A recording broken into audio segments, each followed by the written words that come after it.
C'est au cœur de l'Afrique noire que le destin de la France a basculé pendant la Seconde Guerre mondiale. Des rives du fleuve Congo, au sable du Tchad, c'est grâce aux ressources et aux soldats d'Afrique que la France a pu faire croire qu'elle était dans le camp des vainqueurs. La mémoire s'est estompée au fil du temps. Et l'on a peu à peu oublié que les colonies d'Afrique équatoriale furent le berceau et le laboratoire de la France libre.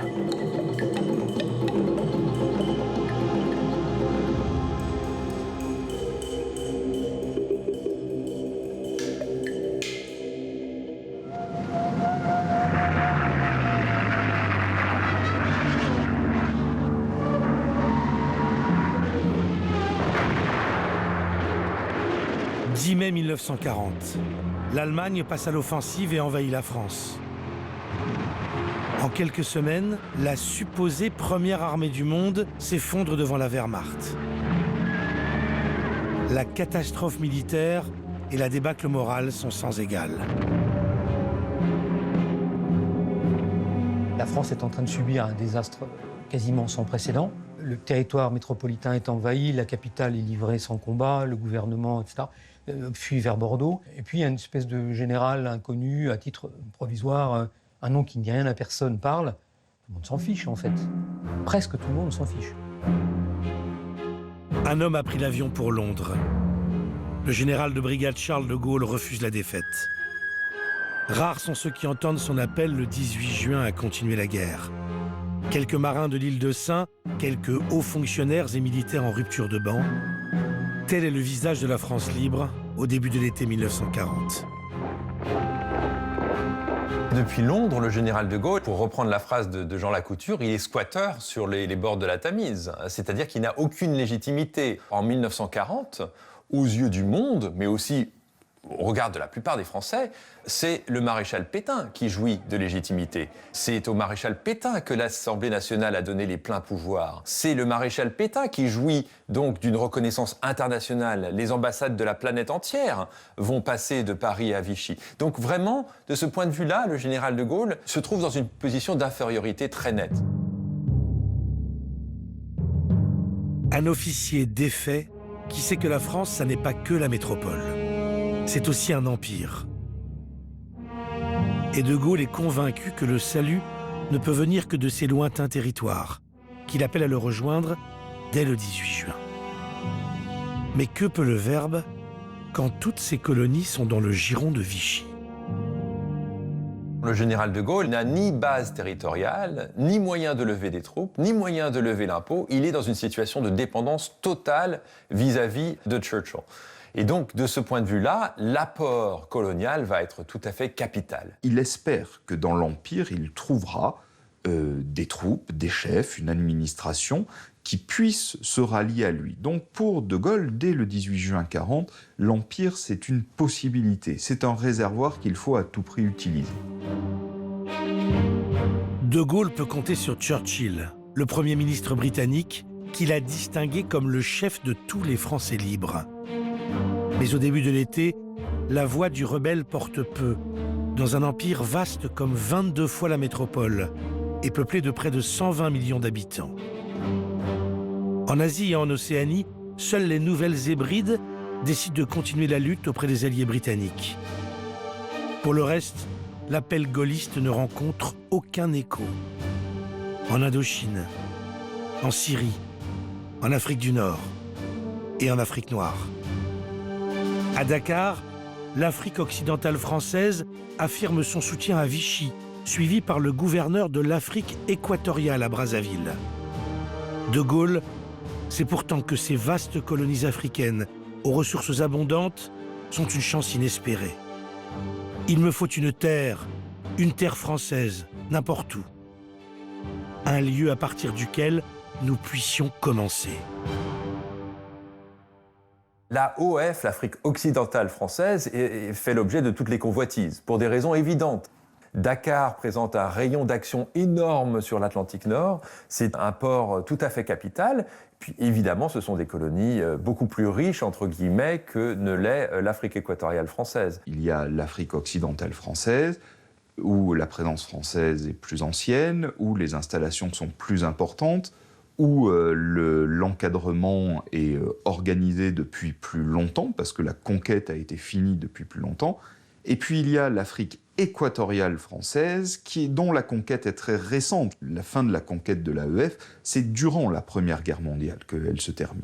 Et donc c'est la parente pauvre parce que bon, c'est un empire qui a une fédération qui est très vaste, c'est une fédération d'exploitation, où la France qui n'a pas grand moyen, hein, parce que beaucoup de moyens sont consacrés à l'AOF. Donc l'AEF, c'est vraiment le cendrillon de cette présence française en Afrique. L'Afrique équatoriale française réunit à partir de 1910 4 colonies. Le Gabon, le Moyen-Congo et sa capitale, Brazzaville, l'Oubangui-Chari, future république centrafricaine, et enfin le Tchad, dernier territoire pacifié.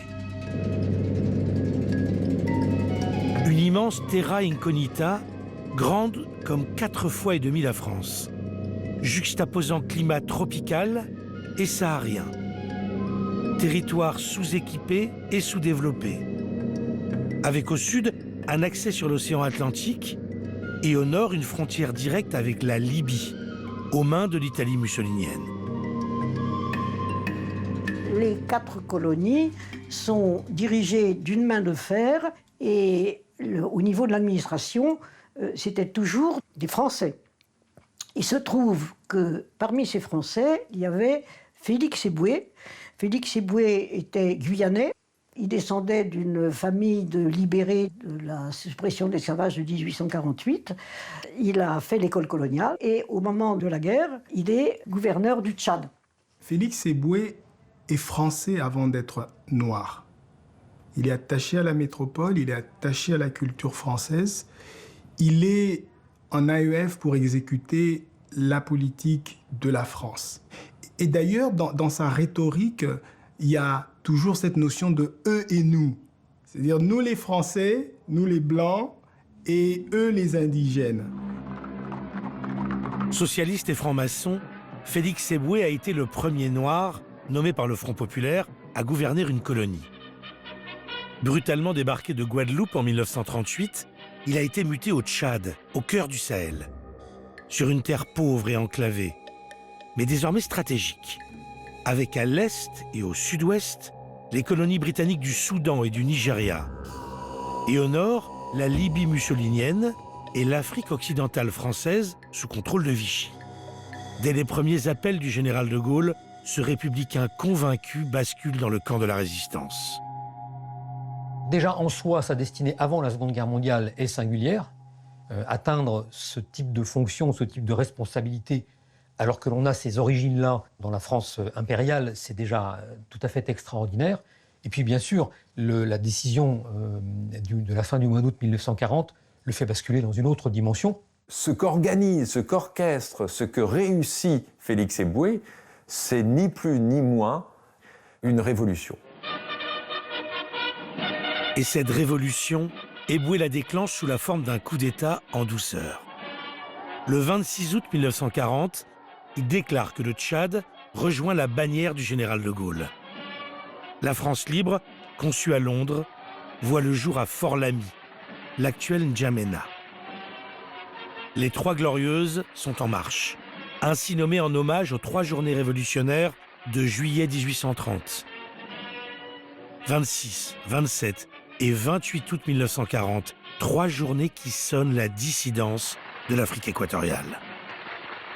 J'hésite à décrire les mouvements de 1940 comme étant des ralliements. Moi, j'utilise le terme de basculement, parce que ce sont en fait des décisions qui sont prises par une poignée de gouverneurs généraux, une poignée d'hommes.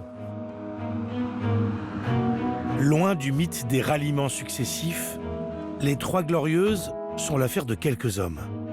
Des administrateurs, des gens en place comme Éboué, mais aussi quelques missi dominici, envoyés en Afrique par de Gaulle pour rallier les autres territoires de l'Afrique équatoriale. René Pleven, futur responsable des colonies pour la France libre. Ou encore un prometteur officier de 38 ans, Philippe de Hautecloque, qui, pour éviter les représailles de Vichy contre sa famille restée en France, vient de prendre un pseudonyme, Leclerc. Et c'est à ce brillant militaire que De Gaulle demande de s'emparer du Cameroun. Avec 18 Européens et quelques piroguiers noirs, le commandant Leclerc traverse l'estuaire du Wouri, débarque à Douala et rallie le Cameroun à la France libre. Vous avez une opération commando menée par Leclerc avec une vingtaine d'hommes équipés de 17 pistolets au total qui arrivent armes au poing dans les bureaux et qui disent vous avez le choix, soit vous ralliez le général de Gaulle, soit eh bien, vous gagnez l'Afrique occidentale voisine. Techniquement, le Cameroun n'appartient pas à l'AEF. Depuis la fin de la Première Guerre mondiale, cette ancienne colonie allemande est sous mandat de la Société des Nations, qui en a partagé l'administration entre l'Angleterre et la France. Après le Tchad, le 26 août, après le Cameroun, le 27 août, c'est le Moyen Congo qui, le 28 août, tombe à son tour dans l'escarcelle de la France libre. Grâce notamment à l'action de certains tirailleurs sénégalais, le nom générique donné aux soldats noirs de l'Empire africain. Les tirailleurs chassent le gouverneur et un autre officier rebelle prend le pouvoir à Brazzaville, le colonel de Larmina. Edgar de Larmina est un militaire de carrière, blessé à Verdun. Il est donc dans cette pure tradition militaire française, mais il est clairement acquis au général de Gaulle et il va faire partie de ces gens qui, dès 1940, vont être chargés de faire basculer des territoires dans le camp du général de Gaulle. Il le fait avec brio au Congo, où en fait il réussit une chose incroyable le 28 août 1940, il réussit à faire basculer le Congo et Brazzaville en particulier sans effusion de sang.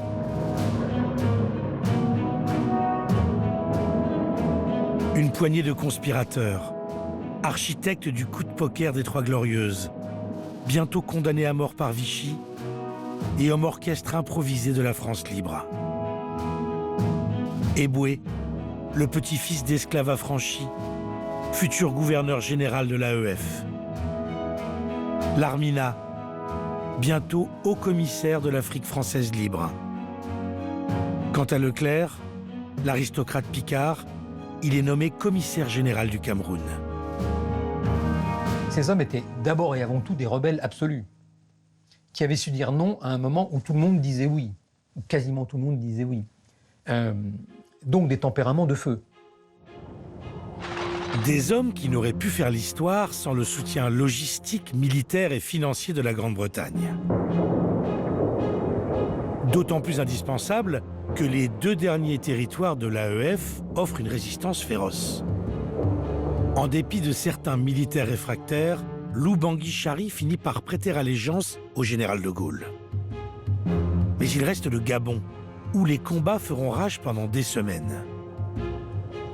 Et il faudra attendre début novembre 1940 pour que Libreville et Port-Gentil, derniers îlots vichistes en Afrique équatoriale, tombent aux mains de Leclerc et des forces françaises libres. 3 mois d'une guerre fratricide qui résonne dans tout l'Empire. Surtout que les Français libres ordonnent aux tirailleurs de mettre leurs ennemis au fer.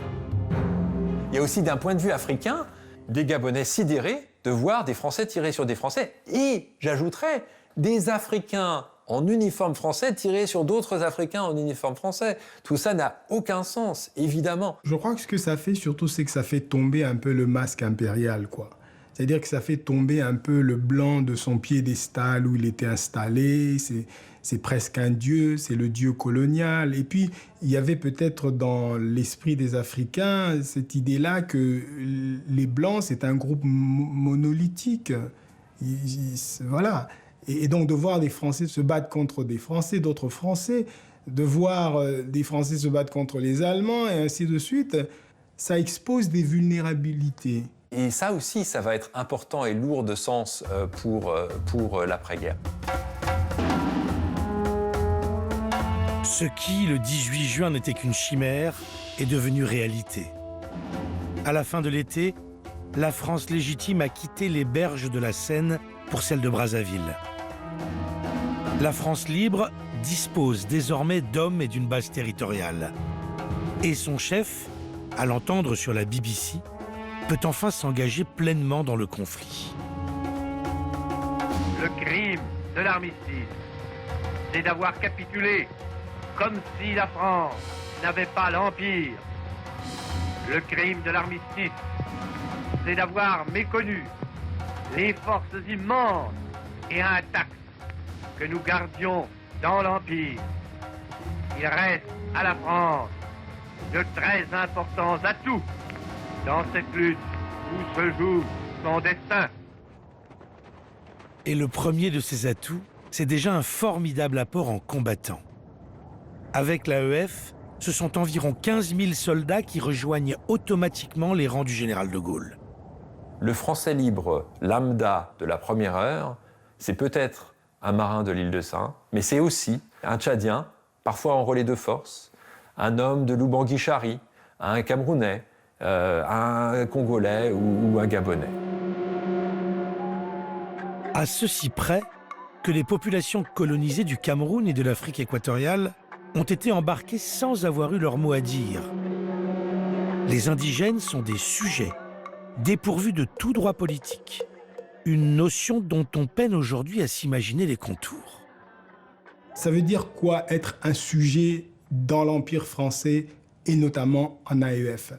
Eh bien, ça veut dire qu'on est assujetti au code de l'indigénat, on est assujetti au travail forcé, on n'a pas de droit politique, on n'a pas le droit de choisir ses représentants, on n'a véritablement aucun droit sur sa vie, sur son identité, sur qui nous sommes, comment vivre, même l'endroit où on peut vivre. Et être sujet, c'est véritablement être assujetti à l'arbitraire colonial, à la brutalité. Donc, si vous manquez de respect envers un blanc, si vous avez volé, si vous n'avez pas ôté votre calot pour saluer le blanc qui passe, etc., vous êtes passible d'un mois de prison ou de 100 francs d'amende. Donc les colons étaient fondamentalement racistes dans la mesure où, à cette époque-là, la conviction quasi générale est qu'un noir ne valait rien et que les blancs valaient tout. Les Africains ne sont jamais consultés. Il n'y a pas de référendum en Afrique équatoriale française ni au Cameroun pour demander aux populations « Souhaitez-vous rester dans le giron du maréchal Pétain ou basculer dans l'orbite du général de Gaulle ?» Ça n'est pas comme ça que ça s'est fait.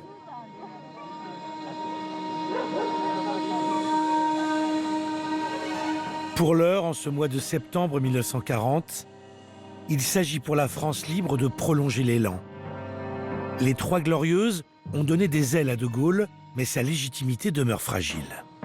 Les Britanniques voient De Gaulle comme une possible solution pour le dossier français, mais il en existe d'autres. Quant aux Américains, pour dire les choses simplement, De Gaulle n'existe pas. Point. Il n'existe pas. Il n'est rien.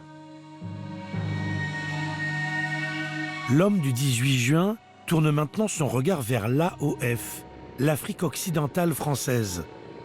Il veut rallier à sa cause le Bénin, la Côte d'Ivoire ou le Sénégal et sa capitale, Dakar. De Gaulle, qui veut construire une armée, espère pouvoir s'emparer de la ville, du territoire, des bâtiments et aussi des aérodromes avec des avions. Donc il y a aussi l'idée, à Dakar, je trouverai tout l'armement nécessaire pour accroître et ma base territoriale et mes forces. C'est un projet qui est certes porté par le général de Gaulle, mais qui est porté avec autant d'espoir par les Britanniques, à commencer par le premier d'entre eux, en tout cas le Premier ministre, c'est-à-dire Churchill. Nom de code, Opération Menace. Une flotte alliée est partie de Liverpool afin de rallier l'Afrique occidentale. Dakar, porte d'entrée sur ces territoires, doit tomber. D'un côté, des navires de la Royal Navy avec à leur bord 4500 soldats anglais. Côté France libre, 2500 hommes, avec à leur tête, pour mener la bataille, le général de Gaulle en personne. Le chef de la France libre veut aussi mettre la main sur une partie des réserves d'or stockées à Dakar. Une manne pour financer la guerre. À l'aube du 23 septembre, une forte brume accueille les navires alliés. L'affaire commence mal. Surtout, mal renseignés, les Alliés ont sous-estimé la résistance du gouverneur général de l'AOF, Pierre Boisson. Pierre Boisson est convaincu du bien fondé de Vichy et de la Révolution nationale. Il va tout faire non seulement pour maintenir l'Afrique occidentale française dans le camp du maréchal Pétain, mais de surcroît, il va tout faire pour empêcher que la rébellion n'éclate.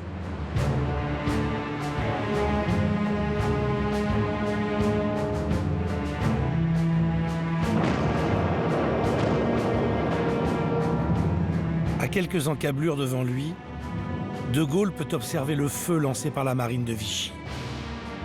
Bataille navale, échange de canonnades, bombardements alliés sur Dakar, tentative de médiation. Rien n'y fait. L'opération menace tourne au fiasco. La flotte britannique bat en retraite le 25 septembre et la propagande pétainiste peut triompher. Dans cette école indigène, ces petits noirs continueront à étudier le français. Protégés par ceux qui ont su les défendre, ils apprendront chaque jour à mieux connaître la France nouvelle et celui qui en est le chef.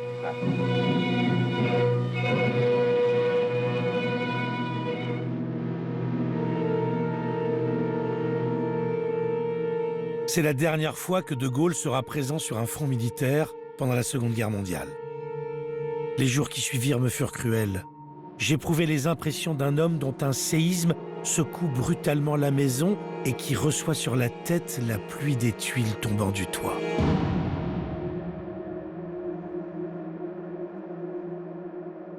Il est indubitablement très affecté.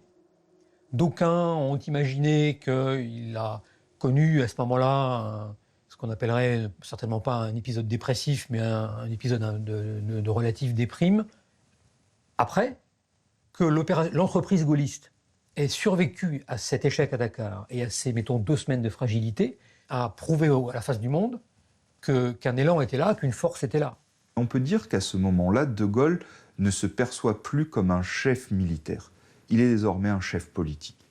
Parce qu'il comprend bien que ce n'est pas militairement qui va peser avec ces quelques territoires d'AEF, mais politiquement. Je pense que la mutation se fait vraiment à Dakar.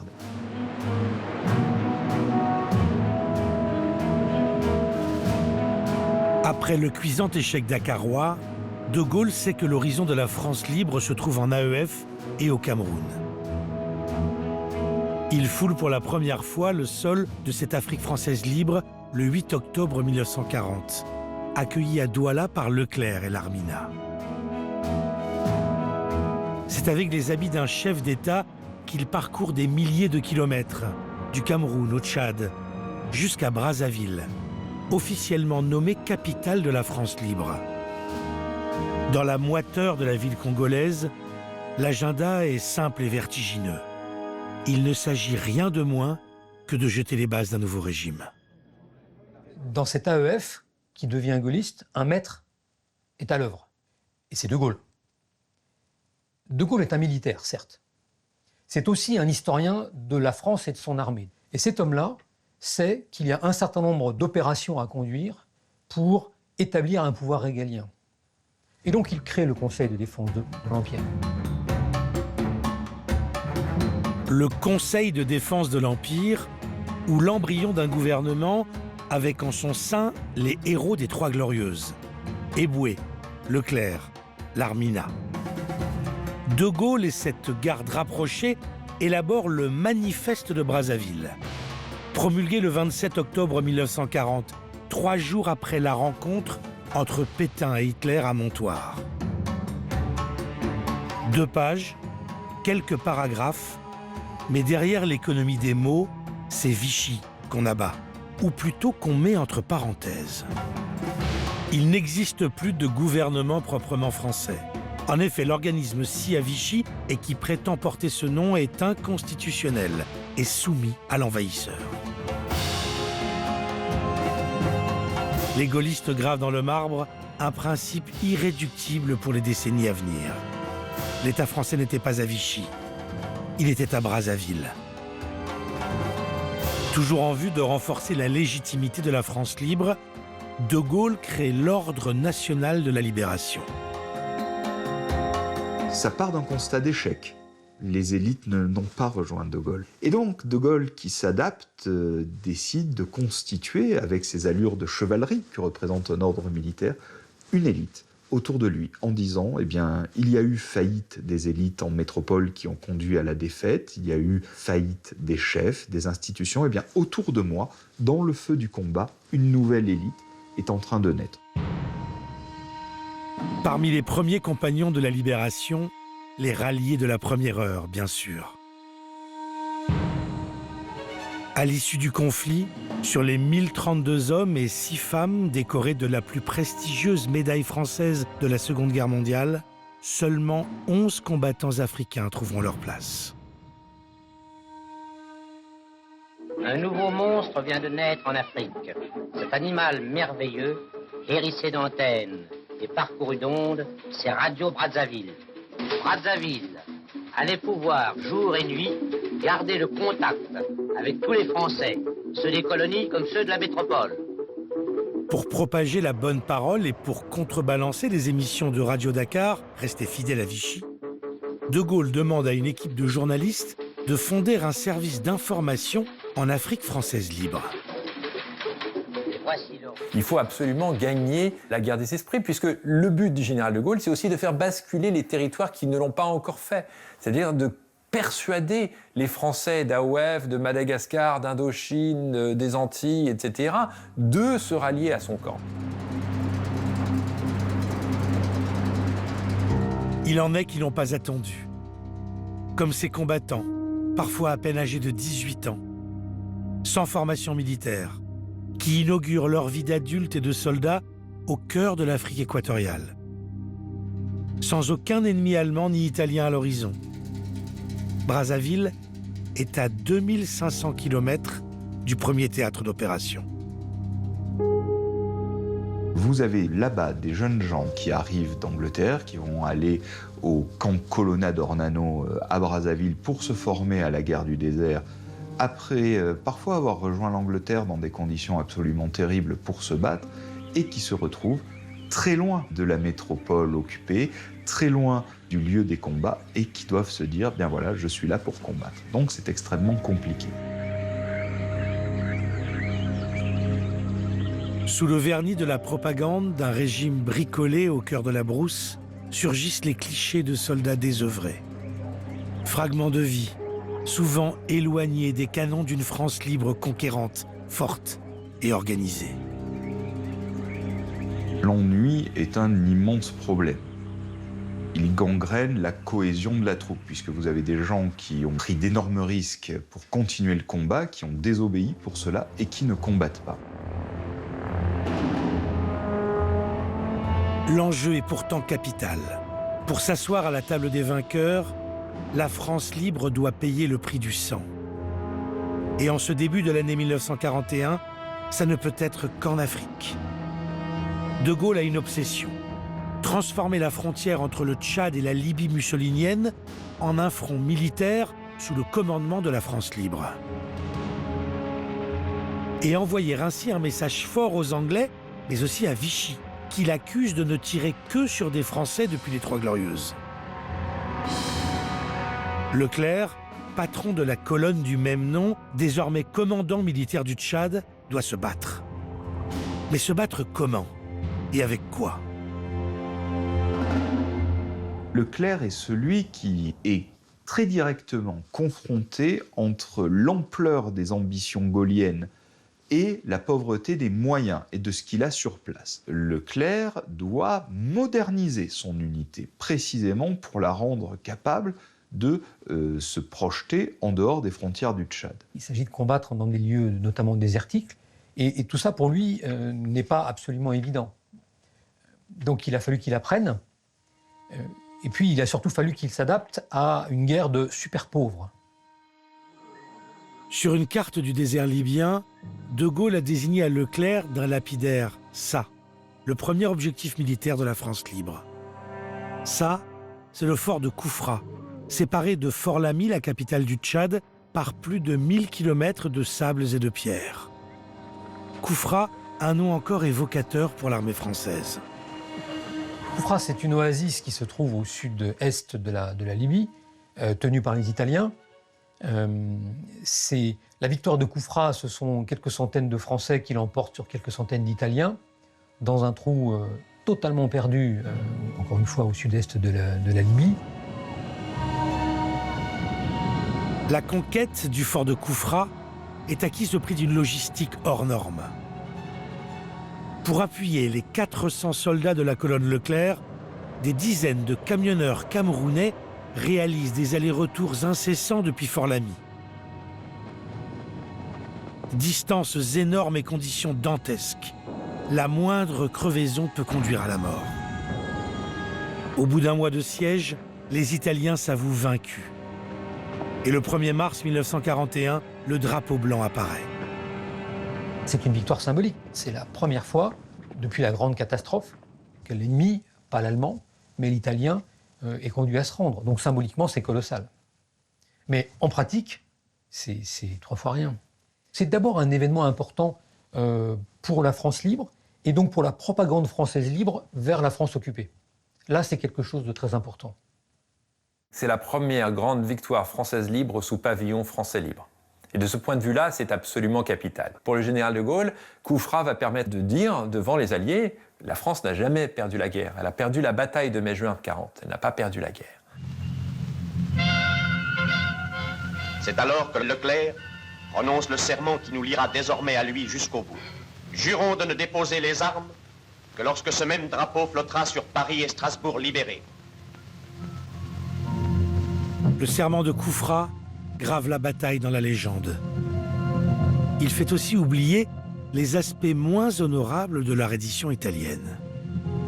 Il y a une autre dimension de la prise de Koufra qui est peut-être moins glorieuse, à savoir la proposition de Leclerc aux assiégés de dire que voilà, si vous vous rendez dans des conditions honorables, on vous donnera une paix honorable, à savoir seuls des combattants européens entreront pour prendre le fort. Vous ne serez pas déshonorés par une présence noire.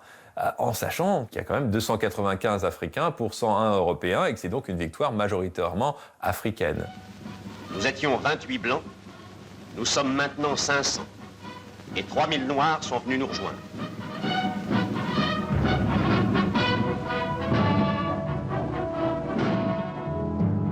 En 1941, les soldats natifs de l'AEF et du Cameroun représentent environ le tiers des combattants français libres. La fraternité d'armes n'est pas un vain mot entre Européens et Africains. Mais la vie de la troupe n'échappe pas aux rapports de force coloniaux. Vous noterez que les tirailleurs sont pieds nus. Il y a 2 raisons à ça. L'une, raciste, coloniale, hiérarchique, mais il y a aussi une raison pratique. C'est qu'il n'y a pas assez de chaussures et que les Européens s'approprient les quelques chaussures qui existent. Donc voilà, c'est assez terrible de voir des troupes pieds nus à l'entraînement, qui vont d'ailleurs se plaindre pendant la guerre du désert. Donc ça, c'est symboliquement, je crois, assez fort et c'est un rappel des inégalités au sein des rangs français libres. L'enrôlement forcé tourne parfois à l'aigre, tant certains rechignent à participer à cette guerre de blancs. Et les désertions ne sont pas rares.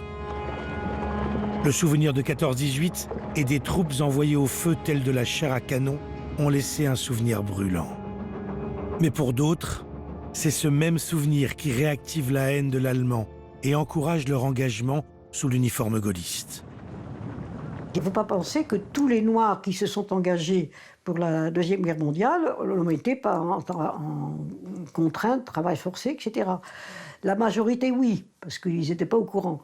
Mais vous avez eu des volontaires qui étaient pour la France libre et qui avaient très bien compris que ce qu'il y avait de mieux qu'on pouvait obtenir et qui était si difficile à obtenir, c'était la citoyenneté française.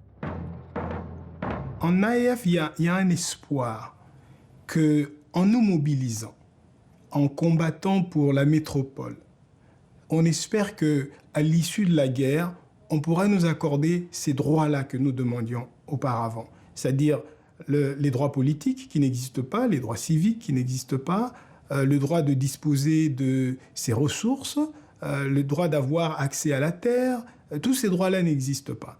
Alors la guerre, quelque part, je pense, est une aubaine pour ces Africains qui vivent en AEF. Avant-guerre, en Afrique équatoriale, le désir d'indépendance n'est pas à l'ordre du jour. L'objectif est d'acquérir la citoyenneté française, que Paris n'a jusqu'alors octroyée qu'avec parcimonie dans ses colonies. Une des revendications importantes, c'était la citoyenneté pour les Africains, qu'il n'y ait plus de code de l'indigénat. C'est vrai que le problème avec le système colonial, c'est qu'il n'aime pas qu'on lui retourne ses propres contradictions dans la tête. C'est-à-dire que si nous sommes tous des êtres humains, alors pourquoi nous ne serons pas des citoyens comme vous, hein? Parce que si nous sommes citoyens, nous avons les mêmes droits que vous. Ça, le système colonial n'aime pas. Les indigènes de l'AEF, ce sont des sauvages encore pour le français. Ce sont des gens qui vivent dans la brousse. Voilà pourquoi la revendication de la citoyenneté française en AEF passe très mal. Parce que comment est-ce qu'on peut amener ces gens-là de la pirogue à l'avion? Vous êtes encore dans la brousse. Vous ne savez pas parler français, vous n'êtes pas civilisé, vous n'avez pas Dieu, vous n'avez pas la religion, vous n'avez même pas une famille. Donc revendiquer la citoyenneté française, c'est un acte de subversion. Et la réaction du régime colonial contre les porteurs de ce type de discours va être très forte. Cette répression coûtera la vie au militant congolais André Matsoa, figure de proue du combat pour la citoyenneté qu'il menait depuis les années 20. En 1940, ses idées réformistes font de cet ancien combattant de l'armée française un ennemi intérieur et lui valent d'être condamné aux travaux forcés à perpétuité par la justice française libre.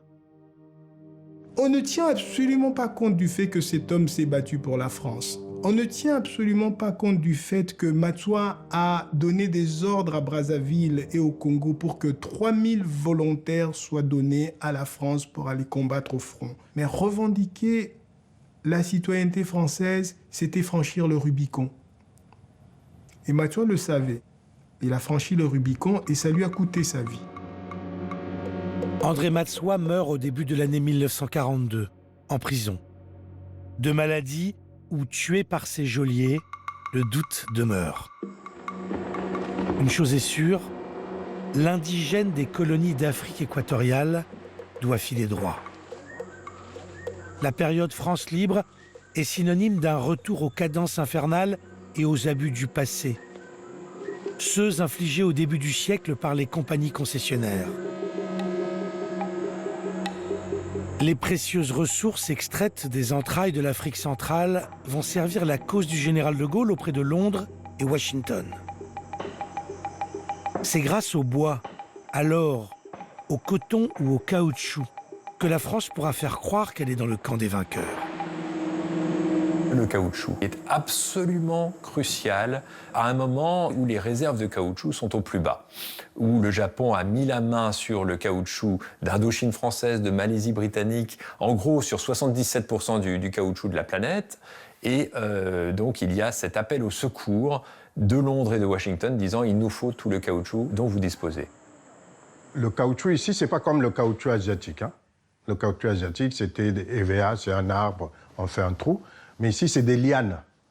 Donc, il faut rentrer en pleine forêt et puis prendre ces fagots de lianes. Et là va avoir lieu une sorte de descente aux enfers pour beaucoup de membres de la population, puisque la population est sommée de ramener du caoutchouc aux Français libres. J'entendis alors le bruit de pieds nus qui trottaient dans les rues, puis j'aperçus par l'ouverture de ma maison des files de femmes qui se dirigeaient vers le centre du village. Elles avaient sur le dos de monstrueuses charges dans une sorte de panier tressé. Ces mots sont ceux de Germaine Krull, une grande photographe avant-gardiste. Elle a tourné le dos à son Allemagne natale, devenue nazie, et s'est mise au service de la France libre. Arrivée à Brazzaville en 1942, elle va sillonner l'Afrique équatoriale pendant 2 ans. À côté des films de propagande sur les activités de production, ses clichés personnels et ses écrits documentent aussi la vie quotidienne des indigènes. Les mines sont la terreur des indigènes, car là-bas, ils sont à la merci des propriétaires. Le contrôle des Noirs est très rigide. Ils sont soigneusement fouillés avant de rentrer au village. Ils sont même obligés d'ouvrir la bouche. Leurs dents sont examinées et même sous leur langue. Malgré cela, de temps en temps, de petites pépites s'échappent. Ils ont l'air terrifiés. Pour eux, la mine est un cauchemar. S'ils se font prendre à voler, ils sont battus presque à mort. Cela dissuade les autres. Pendant 4 ans, l'Afrique française libre sera littéralement saignée de ses richesses. Et le retour en force du travail forcé sera la matrice de l'effort de guerre.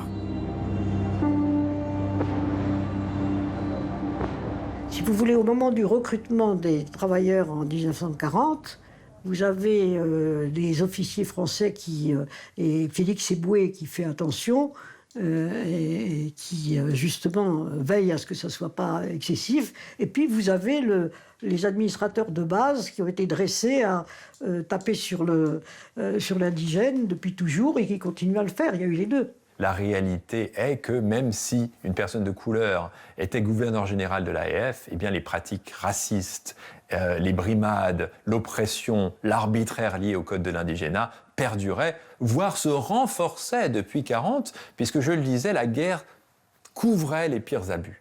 Lorsqu'un administrateur était convoqué pour des abus par Eboué ou par Laurency ou par d'autres, souvent la réponse était claire, eh bien oui, mais il faut faire ce qu'il faut faire, on est en guerre. En AEF, la mort de masse n'est pas la Seconde Guerre mondiale. En AEF, l'effort de guerre tue plus que la guerre.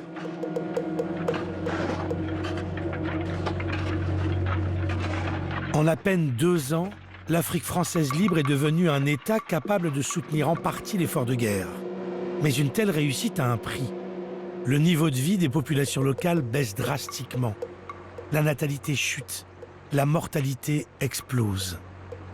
Et la France aura perdu la bataille des cœurs.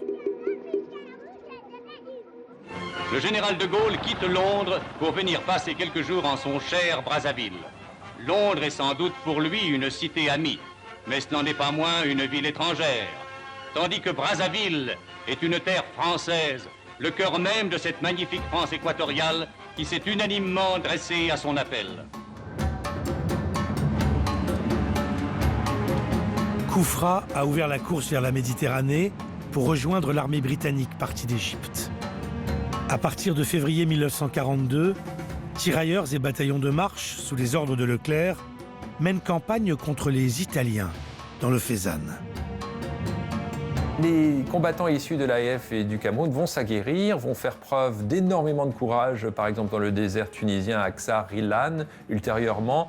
À Bir Hakeim aussi, en 1942, le BM2 va s'illustrer, avec peu de moyens devant des panzers, des chars allemands. Sur le front français de la Libye du Sud, les troupes françaises du Tchad viennent en un mois de campagne d'achever pour la France la conquête du Fezzan italien. Ainsi, parties du centre de l'Afrique, ces troupes se trouvent-elles en mesure de participer au choc décisif sur les rivages de la Méditerranée. La Méditerranée pour enfin retrouver les Alliés. Épilogue d'une marche de plus de 3000 km, partie 2 ans plus tôt du Tchad. La colonne Leclerc s'est renforcée au fil des campagnes.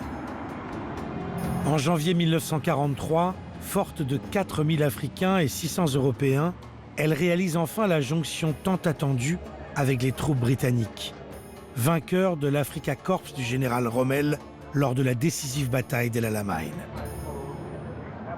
Au plaisir fraternel de rencontrer nos alliés, se mêle la joie troublante d'avoir atteint cette mer qui nous obséda longtemps comme un mirage et qui baigne également les côtes de la France. Notre but, notre espoir et notre souci. Maintenant, notre objectif, c'est l'Europe. À la fin de l'année 1943, l'Afrique occidentale et l'Afrique du Nord ont à leur tour fait allégeance au général de Gaulle. La France libre, rebaptisée France combattante, devient une composante du Comité français de libération nationale. Et sa capitale est transférée de Brazzaville à Alger. Un nouveau chapitre de la guerre commence, avec la montée en force de la résistance intérieure. Cette armée des ombres qui, entre Londres et l'Hexagone, va peu à peu supplanter l'Afrique équatoriale des premières heures dans la mémoire collective. D'autant que le visage des troupes doit évoluer à l'heure des débarquements en Europe. La question est très simple. Le Comité français de la libération nationale, basé à Alger, qui va ensuite devenir le gouvernement provisoire de la République française, toujours présidé par De Gaulle, souhaite qu'une grande division militaire française participe au débarquement. Et les Américains mettent une condition. Pas de troupes noires. Point final. La ségrégation règne aux États-Unis. Et pour le commandement militaire américain, les Noirs seraient inaptes à utiliser le matériel propre à la guerre moderne, comme les chars ou les automitrailleuses. Dès sa création, à l'été 1943, la 2e division blindée, la fameuse 2e DB, celle qui entrera un an plus tard dans Paris, sous le commandement de Leclerc, subit ce qu'on appellera le blanchiment des troupes coloniales. Leclerc comprend que pour aller en métropole, pour se battre, il ne lui faut pas une troupe coloniale, il lui faut une division blindée. Parce que c'est ça l'avenir. Si on veut avoir des troupes mobiles, si l'on veut peser, si l'on veut se battre, il faut être à la pointe de la modernité. Pour les soldats colonisés, c'est terrible, parce que ce sont des hommes qui se battent pour un certain nombre d'entre eux depuis 1940, qui ont tout traversé, qui ont tout connu, qui ont perdu un nombre très important de leurs proches, de leurs camarades, de leurs copains, et auxquels on dénie le droit d'aller au bout et de l'emporter pour de bon, avec toute la fierté, toute la gloire, toute la joie qui accompagne la victoire finale. C'est terrible. Au début de l'année 1944, la victoire des Alliés sur les forces de l'Axe paraît inéluctable. Et les gaullistes songent déjà à l'avenir de ces colonies africaines qui ont fait basculer le destin de la France 4 ans plus tôt. De Gaulle fait son grand retour à Brazzaville pour la conférence du même nom devant les gouverneurs coloniaux de l'AOF, de l'AEF et de Madagascar. Nous sommes sûrs qu'aucun progrès n'est ni ne sera un progrès si les hommes qui vivent sur leur terre natale, à l'ombre de notre drapeau, ne devaient pas en profiter moralement et matériellement, si ce développement ne devait pas les conduire à un niveau tel qu'ils puissent un jour être associés chez eux à la gestion de leurs propres affaires. Voilà ce qui est le devoir de la France ici. La conférence de Brazzaville porte la marque des idées humanistes de Félix Éboué, seul noir à la table des dirigeants. Fin de l'indigénat, prohibition du travail forcé, l'idée d'une nouvelle politique coloniale a fait son chemin. Mais pour Éboué, pas plus que pour les autres, la décolonisation n'est une option. La présence de la France parmi les vainqueurs, qui est une vaste supercherie, parce que la France, oui, les armées françaises étaient là à la toute fin et ont contribué à la victoire finale, mais si la France est finalement considérée parmi les vainqueurs, c'est aussi parce qu'elle dispose d'un empire. Et en fait, toute l'ambiguïté de la conférence de Brazzaville, elle est là. Beaucoup d'espoir, l'idée chez certains qu'il faut évoluer, mais la conscience chez beaucoup que la France, sans son empire, redevient un tout petit pays en Europe. Au-delà du symbole, il n'y a rien qui se passe en réalité. Il faut attendre encore des années pour que, voilà, que les choses commencent un peu à se mettre en branle. On arrête l'indigénat, le code de l'indigénat. Bon, voilà, on va préparer une voie vers l'émancipation de ces populations. Et puis bon, voilà, les notables africains vont être créés, cette classe, etc. Mais au-delà de ça, vraiment rien de véritablement concret. Il faudra attendre beaucoup plus longtemps. Et pourtant, la conférence de Brazzaville restera pour les gaullistes comme pour les élites africaines l'acte fondateur de la décolonisation et le baisser de rideau d'une épopée historique à la mémoire incertaine. Il n'y a rien qui nous rappelle que Brazzaville a été le témoin d'une histoire absolument importante, une histoire de grande ampleur. Il y a très peu de Français qui savent que Brazzaville a servi de capitale de la France libre pendant plusieurs années, en commençant au mois d'octobre 1940. Donc je crois que des deux côtés, il y a un peu cet oubli, cette amnésie, je dirais, de cet événement quand même porteur, symbolique, porteur et très important, aussi bien pour l'AEF que pour la France. Félix Éboué ne connaîtra pas le temps des indépendances, ni même ne verra le débarquement en Normandie et la France libérée. Il s'éteint brusquement 3 mois après la conférence de Brazzaville, à l'âge de 59 ans. Et dans le télégramme qu'il adresse à l'épouse de ce combattant de la première heure, De Gaulle laisse affleurer son émotion. Je dirais simplement que Félix Éboué était mon ami, et que rien ne pourra me faire oublier jamais l'homme, le compagnon, le frère de combat qu'il fut à mes côtés dans la plus grande épreuve possible. Quelques mois plus tard, le 23 novembre 1944, Leclerc et la 2e DB honorent le serment de Koufra, le drapeau tricolore hissé au sommet de la cathédrale de Strasbourg. Mais au sein de la troupe, les visages noirs sont rares. Comme si déjà s'évanouissait le souvenir, ici et là-bas, de cette Afrique équatoriale qui fut un temps le visage de la France et du combat contre la barbarie.